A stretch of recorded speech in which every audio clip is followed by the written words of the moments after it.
하나님의 말씀 창세기 1장 1절입니다.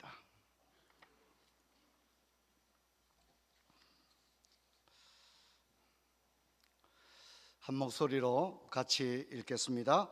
태초에 하나님이 천지를 창조하시니라. 사랑하는 성도 여러분, 2024년도 새해 첫 주에 여러분과 함께 예배드리게 된 것을 기쁨으로 생각합니다. 올해 주일 강단은 이른바 인생설교라고 하는 주제로 설교가 전개됩니다. 인생설교가 뭐냐? 한 사람이 태어나서 평생을 살면서 반드시 들어야 할 설교들의 모음, 이렇게 제가 정의를 해봤습니다. 52주 가운데 한 45주 정도를 이 주제로 여러분과 함께 말씀을 생각할 수 있을 것 같습니다. 저를 위해서 기도해 주시고 저와 여러분이 이 설교를 통해서 주일이 기다려지고 또 말씀이 위로와 은혜가 되는 은혜가 있기를 축원합니다. 인생 설교는 우리의 신앙 고백인 사도신경의 순서를 따라 진행이 되어집니다. 그래서 상반기에는 성부, 성자, 성령이, 하반기에는 교회와 신자들을 다루게 될 텐데, 성부, 성자, 성령, 교회, 신자, 그러니까 이 딱딱한 교리 설교가 아니겠는가 그렇게 생각할 수도 있지만 그렇지 않습니다. 우리가 살아가면서 반드시 들어야만 할 설교들, 이런 것들을 다루게 될 겁니다. 장깔병은 기독교 강요에서 사람이 알아야 할 지식의 첫 번째는 신지식, 즉 하나님에 대한 지식이다 라고 말했고, 그 지식을 알고 난 다음에도 또 하나의 지식이 필요한데, 그것은 바로 우리 자신에 대한 지식, 사람에 대한 인간 지식을 알 필요가 있다, 그렇게 이야기를 했습니다. 구약 성경 역시 지혜서를 보면 하나님을 아는 그런 것, 이것이 지혜와 지식의 근본이라고 말했고, 신약 성경도 보면 하나님을 아는 것에까지 자라나라, 이렇게 권면하는 걸 봅니다. 성도 여러분, 저는 첫 설교를 시작하면서 올해 설교는 여러분이 필기 이런 거 하지 마시고 편안하게 들으시기를 바랍니다. 그동안 너무 무거운 주제와 힘든 성경 강해로 인해서 여러분이 말씀 듣는 일이 참 고도로 집중하지 않으면 따라 듣기 어려운 그런 말씀의 시간들이었습니다. 편안하게 소파에 기대어 음악을 듣거나 카페에서 에세이를 읽는 마음으로 선포되는 말씀을 들으시기를 바라고, 또 말씀을 들을 때 성령께서 이전에 들었던 설교에서 느끼지 못했던 것들을 생각나고 기억나게 하시리라 생각합니다. 인생 설교의 첫 번째 설교는 창조입니다. 사도신경에서 전능하사 천지를 만드신 하나님 아버지를 내가 믿사오며 라는 첫 신앙의 고백의 항목이 바로 창조에 대한 고백입니다. 그래서 오늘 설교의 메시지는 하나님이 이 세상을 창조하셨다는 것입니다. 이 설교를 듣고 이 설교를 자신의 인생의 중요한 교훈으로 받아들인 사람과 이 설교를 들었어도 혹은 듣지 못해서 이 말씀을, 하나님이 이 세상을 만드셨다고 하는 사실이 가슴 속에서 작동되지 않는 사람의 인생은 분명한 차이가 있습니다. 이 고백은 사도신경의 첫 고백의 항목이자 첫 번째 성경의 첫 번째 구절이기도 합니다. 그래서 창세기 1장 1절은 태초에 하나님이 천지를 창조하셨다, 그렇게 말합니다. 여러분, 천지 창조는 굉장히 조직적이고 체계적입니다. 결코 우연적 발생이나 수만 년에 걸쳐서 이루어진 진화의 결과물이 아닙니다. 매우 지적인 설계이자 전능한 절대자가 아니면 결코 일으킬 수 없는 역사였습니다. 천지 창조는 6일 동안 진행되었는데, 첫째 날에서 셋째 날은 배경을 만들었고, 넷째 날에서 여섯째 날은 그 공간 안에 뛰놀게 될 주인공들이 창조되어졌습니다. 하나님은 이 세상을 말씀으로 만드셨는데, 창세기 1장 3절을 보면 빛이 있으라, 그렇게 말씀했습니다. 어떤 도움을 받거나 그분이 창조 행위를 할 때 노동을 통해서 창조한 게 아닙니다. 그분은 단지 말씀하셨는데, 말씀하셨다는 것은 명령하셨고 명령할 권한이 있다는 것을 의미하고, 말씀만 하셨는데도 빛이 즉시 있게 되었다는 것은 그분이 권능이 있었다는 것을 이야기를 해주는 것입니다. 어떤 도움도 어떤 제약도 한계도 없었고 그분이 단지 말씀하기만 하셨는데 빛은 그때부터 존재하게 되어서 지금까지도 그 빛은 존재하고 있습니다. 그분이 만드신 그 어떤 종과 항목들 가운데 인간들이 자연을 잘 관리하지 못해서 멸종된 종은 있다 할지라도 그분의 모든 창조는 지금도 그대로 작동되고 있습니다. 우리는 창조의 이야기를 읽을 때 과학 시간처럼 읽으면 안 됩니다. 지구의 역사가 몇 년 혹은 몇만 년이냐, 지구는 어떻게 만들어졌느냐, 이런 식의 질문은 성경의 질문이 아닙니다. 성경 과학책이 아닙니다. 하지만 비과학적이란 말도 아닙니다. 창세기는 단지 분명하게 말하고 있습니다. 태초에 하나님이 천지를 창조하셨다. 여러분, 여기서 모든 것이 출발합니다. 모든 신앙의 출발, 하나님을 아는 지식에 대한 모든 출발이 창세기 1장 1절에서 시작하는 것입니다. 하나님이 우리에게 주시는 특별 계시의 첫 번째 지식이, 성경을 통하여 우리에게 주시는 첫 번째 지식이 하나님이 천지를 창조하셨다는 겁니다. 특별 계시인 성경뿐만 아니라 자연도, 일반 계시도 이 사실을 우리에게 말해주고 있는데, 로마서 1장 20절을 보면 창세로부터 그의 보이지 아니하는 것들 곧 그의 영원하신 능력과 신성이 그가 만드신 만물에 분명히 보여 알려졌나니 그러므로 그들이 핑계치 못할지니라고 말하고 있고, 놀랍게도 하나님을 믿는 사람들의 공통점이 하나님이 세상을 만들었다는 것을 고백한다는 것입니다. 그래서 히브리서 11장 3절을 보면 믿음으로 모든 세계가 하나님의 말씀으로 지어진 줄을 우리가 아나니 보이는 것은 나타난 것으로 말미암아 된 것이 아니다, 그렇게 이야기합니다. 뿐만 아니라 여러분, 창조 그러니까 하나님이 자연을 만드셨구나, 그렇게 생각하면 안 됩니다. 하나님이 자연을 만드셨을 뿐만 아니라 우리도 만드신 줄로 믿습니다. 그래서 히브리서 10편 139편 13절은 이렇게 이야기를 합니다. 주께서 내 내장을 지으시고 나의 모태에서 나를 인도하셨나이다. 저는 이거 읽을 때 굉장히 부담됩니다. 내장탕 먹을 때 굉장히 부담이 됩니다. 그래서 이 번역은 개역 개정 제4판 번역인데, 예전에 우리가 읽던 개역 한글판 성경은 이렇게 나옵니다. 주께서 내 장부를 지으시고 나의 모태에서 나를 조직하셨나이다, 이렇게 번역을 하고 있는데, 좀 더 우리 세대에 읽기에는 좀 더 부담스럽지 않은 번역이 아닌가, 그렇게 생각합니다. 창세기 1장 1절의 창조의 고백은 모든 신앙 고백의 관문이자 출발이고 첫 번째 고백입니다. 모든 신앙의 기초를 이룹니다. 이 기초가 분명하고 이 고백이 늘 내 마음속에 살아있을 때 그 사람의 신앙은 어떤 경우도 흔들리지 않습니다. 하나님께서 세상 만물을 만드셨고 지금 내 눈에 보이는 해와 달과 별과 이 땅의 모든 것, 심지어 나의 모든 몸의 조직까지도, 내 몸도, 내 얼굴도, 쌍꺼풀도 안 만들고 지나가시고, 이 모든 것도 주님의 일인 줄로 믿습니다.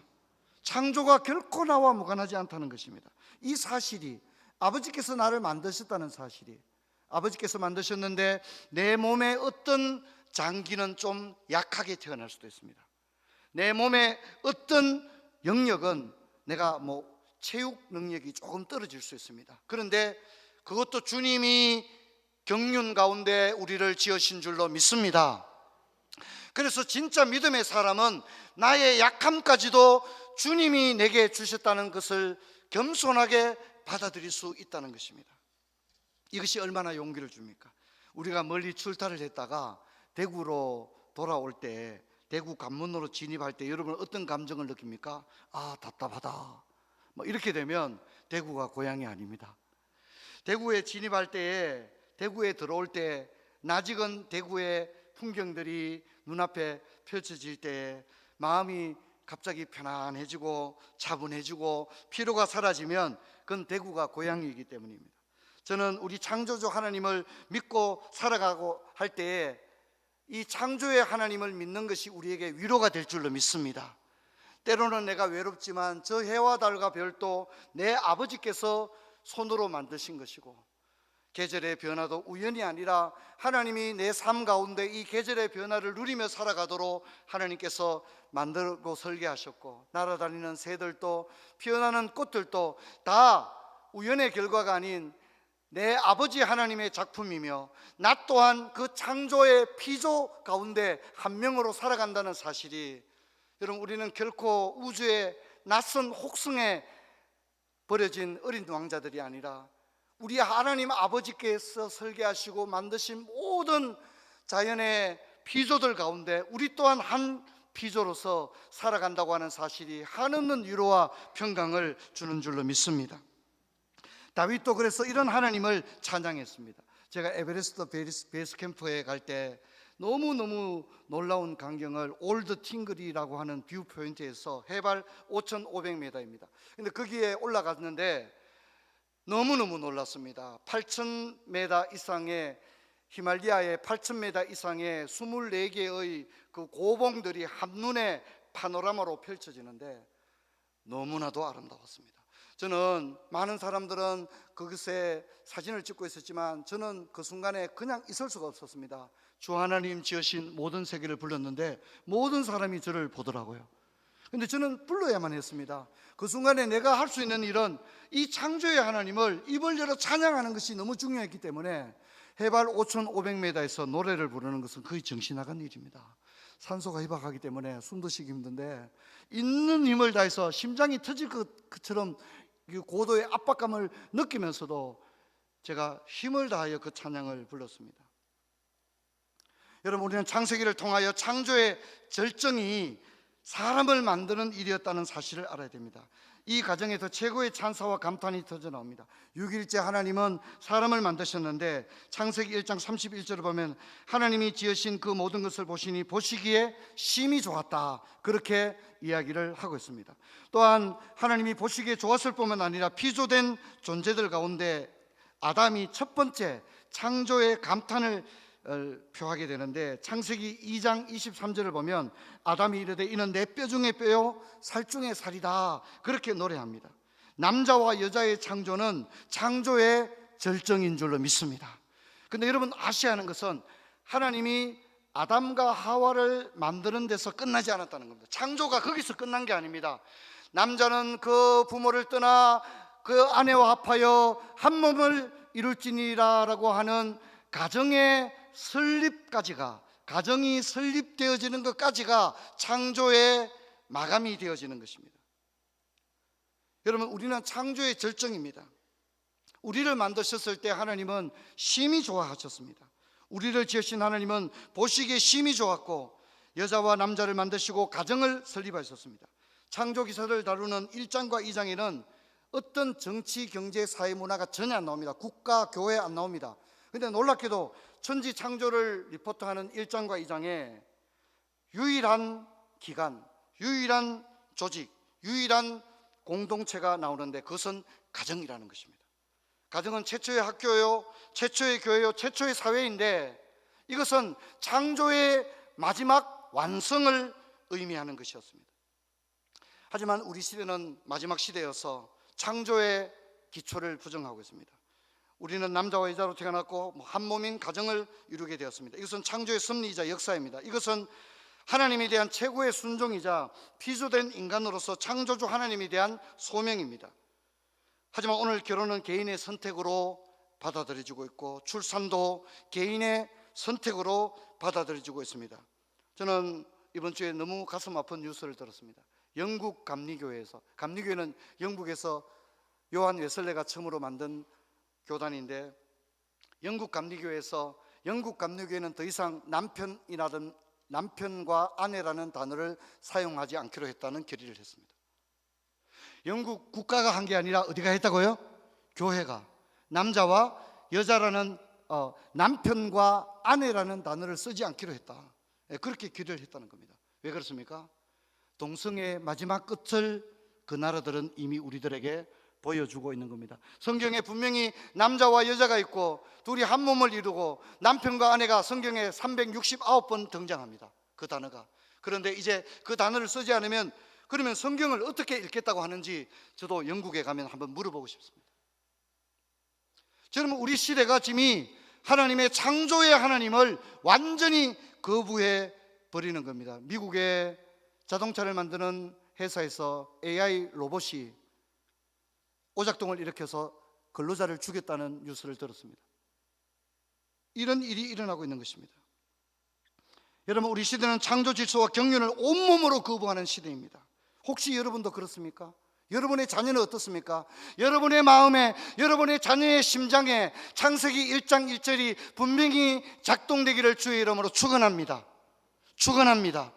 여러분의 자녀들의 마음속에 창세기 1장 1절의 말씀이 받아들여지고 적용되어지기를 바랍니다. 여러분의 인생의 주인이 누구십니까? 만일 주인이 자신이 된다면, 그래서 내 결혼하든지 안 하든지 내가 알아서 할게요, 애 놓든지 말든지 내가 알아서 할게요, 여러분, 그것은 내가 하나님이라는 것을 의미하고 창조의 하나님을 완전히 거부하는 것을 의미하는데, 저는 우리 교회 자녀들이 그렇게 되지 않기를 바라고, 그걸 위해서 부모들은 가슴에 피멍이 들도록 눈물로 기도해야 된다는 사실을 잊어서는 안 될 것입니다. 우리는 이렇게 창조의 절정을 살펴봤습니다. 마지막으로 살펴볼 것은 창조의 완성입니다. 창세기 2장 1절로 3절은 이렇게 말합니다. 천지와 만물이 다 이루어지니라. 하나님이 그가 하시던 일을 일곱째 날에 마치시니 그가 하시던 모든 일을 그치고 일곱째 날에 안식하시니라. 하나님이 그 일곱째 날을 복되게 하사 거룩하게 하셨으니 이는 하나님이 그 창조하시며 만드시던 모든 일을 마치시고 그날에 안식하셨습니다. 하시던 일을 마치니 일곱째 날이라고 한 것은 창조의 완성이 6일 동안 세상을 만드셨지만 완성은 그 하시던 일은 일곱째 날에 마쳤는데, 그것은 바로 안식까지를 포함하는 겁니다. 천지 창조는 안식까지를 포함하는, 그것이 하나님의 창조 설계입니다. 음악에도 쉼표가 악보에 있지 않습니까? 그림에도 여백도 그림의 일부지 않습니까? 스포츠에서 전후반에 중간에 쉬는 시간도 경기의 일부이지 않습니까? 마찬가지로 하나님은 엿새 동안 이 세상을 창조하시고 일곱째 날에 그가 하시던 일을 마치시니라 라고 하는데, 실제 창조는 일곱째 날에 안식까지를 포함하여 완성되었다는 것입니다. 그러므로 창조의 완성은 안식입니다. 우리가 기독교 강요 핵심 강독 제4계명에서 배운 적이 있습니다만, 구약의 안식일은 신약에서의 주님의 부활하신 날로 연속되고 있습니다. 그래서 우리의 주일 성수 개념은 창조의 안식 개념과 부활의 정인으로서의 사명이 연결점을 가지고 있다는 것입니다. 안식은 생각보다 깊습니다. 오늘 주일날 교회 얼른 갔다 오자, 아닙니다. 잘 들으셔야 합니다. 제가 인생 설교라고 하는 이유는 반드시 이것을 저는 전했고 여러분은 반드시 이 설교를 들어야만 한다는 것입니다. 깔뱅은 이렇게 말합니다. 우리는 하나님이 우리 안에서 활동하시도록 전적으로 안식해야 한다. 우리는 우리의 의지를 멈추고 우리의 마음을 버리며 우리 육신의 모든 탐심을 거부하고 떠나야 한다. 간단히 말해서 하나님이 우리 안에서 활동하시게 함으로 우리가 그를 따르도록 우리의 정신으로부터 나오는 모든 것을 멈춰야 한다는 것이다. 이렇게 이야기를 합니다. 깔뱅은 이 설명에서 말로만의 안식이 아닌 창세기의 안식을 이야기하고 있습니다. 신용만 내는 안식, 교회 얼른 갔다 오자가 아니라 땅의 종사를 멈추고 내 안에서 하나님이 일하시도록 내 의지와 감정마저도, 내 안에서 일어나는 그런 탐욕까지도 완전히 멈추고 그분을 바라보는 것, 그것이 바로 예배를 통해 이루게 됩니다. 그는 계속 이어서 말하기를, 그러므로 일곱째 날을 통해 주님이 자기 백성에게 마지막 날에 있을 안식일의 완성을 상징하고자 하셨다는 것을 생각하는 일은 가능한 일이라. 이는 자기 백성이 이 생을 사는 동안 지속적인 권면으로 안식일의 완성을 열망하게 하기 위함이다. 여러분, 우리는 언젠가는 영원한 안식에 들어갈 줄로 믿습니다. 그날에는 모든 것을 쉬게 될 것입니다. 그래서 주님은 우리가 언젠가는 모든 일을 멈추고 영원한 안식에 들어가게 된다는 사실을 잊지 않고 살아가도록 매주일 그것을 연습하는 안식을 우리에게 주신 줄로 믿습니다. 그래서 우리는 월요일은 출근을 안 할 것처럼 오늘 주일날 교회에 와야 하는 겁니다. 일주일의 삶이 이제 내 완전히 끝나버렸고 월요일은 제1공장, 제2공장 이런 건 나하고 상관이 없는 겁니다. 나는 이제 영원한 안식에 들어가면 노동도 쉬게 되고 내가 계획하던 모든 것들도 쉬게 될 그날이 마침내는 올 줄로 믿습니다. 믿습니다. 우리는 그날에 들어가는 것을 바라봐야 하는데 너무 세상살이가 바쁘니까 잊어버리는 겁니다. 그래서 그것을 잊어버리지 아니하고 계속하여 반복적으로 영원한 안식에 들어갈 것을 열망하고 준비할 수 있도록 우리에게 안식을 주신 것입니다. 사랑하는 성도 여러분, 하나님께서 천지를 창조하시고 저와 여러분을 지으셨고 이 세상도 우리도 모두 창조주의 작품입니다. 우리는 이 세상의 주인공으로 만들어졌고 동시에 청지기의 직책을 맡았습니다. 우리는 창조와 무관하지 않고 우리는 하나님의 창조 속에서 살아가고 있습니다. 특히 가정과 안식은 지금도 하나님의 창조의 역사가 우리 속에서 계속되는 줄로 믿습니다. 가정과 안식은 창조의 하이라이트입니다. 가정과 안식을 통해 우리는 창조 속에 포함된 피조로서의 겸손한 사명을 다하는 것입니다. 창조의 고백과 경륜으로부터 이탈하여 피조가 하나님의 자리를 차지하는 교만의 시대인데 여러분은 그 자리에 앉지 마시기를 주의 이름으로 축원합니다. 여러분의 자녀들도 그 자리에 앉지 않게 되기를 주의 이름으로 축원합니다. 결혼해라 하니까 안 한다는 것은 아버지 말을 어기는 게 아닙니다. 아버지가 결혼하라니까 못하겠다, 아버지 말을 어기는 게 아닙니다. 더 다른 차원의 문제이고 피조로서 하나님의 창조 설계를 정면으로 거부하는 엄청난 일이라는 걸 잊지 마시고, 성도들이요, 우리가 자식들을 어떻게 키우면 좋겠습니까? 이것이 우리의 과제입니다. 교회의 과제입니다. 우리의 자녀들을 하나님의 자녀로 키우기를 주의 이름으로 축원합니다. 우리의 자녀들을 세상의 사람의 아들과 딸이 아닌, 세상을 따라가는 자녀가 아닌 하나님의 섭리 속에서 살아가는 그런 자녀들로 키우기를 주의 이름으로 축원합니다. 자리에서 일어나겠습니다. 하나님 아버지, 오늘 인생설교 첫 번째 시간에 창조에 관하여 살펴봤습니다. 참 두렵습니다.